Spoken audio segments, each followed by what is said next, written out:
All right, guys, welcome to my channel. In today's video, we got a 2003 Lexus ES300 EVAP canister.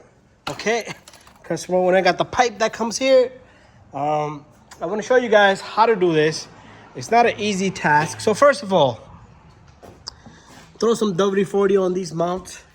Get them out. There's one back over here. The muffler is gonna kind of drop. Okay. There's a 14 millimeter back over here and this clamp right here that I gotta strap tie now. There's a 14 millimeter there. Do not take that off yet because you're gonna work on this side. You're gonna disconnect all this. I gotta put a clamp here. All these pipes, I took off all these pipes here and get that 14 millimeter out. I got these clamps off, got that pipe off. It comes with a new pipe over here, which is back over here. So that's the second right there. I gotta get the clamp onto that one. Other than that's all set. So there's a connector here, there's a connector in the back. To get that main big pipe off, you're gonna have to remove the 14 millimeter, push the canister forward a bit, and get it out from right back over here, right from this area, okay?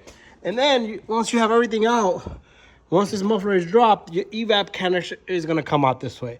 Rush procedure, same way, get this way. It's hard to, it's really, really complicated. I was on this damn thing for about 4 hours. But I got it out, okay? This is like gonna be a 2-minute video. And there's our new canister. All right, guys, so Lexus ES300. So the subframe is on the way. I don't know what they was thinking, okay? They could have put that under the hood or redesign it, something.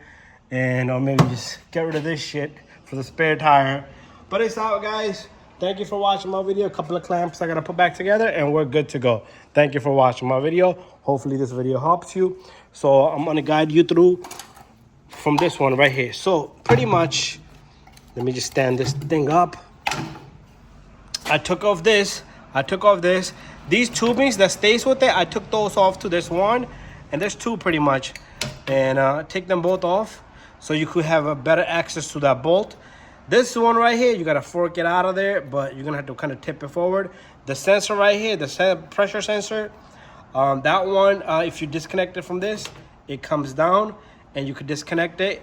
And then this thing just slips out through the side and it comes right out. Anyways, thank you for watching my video.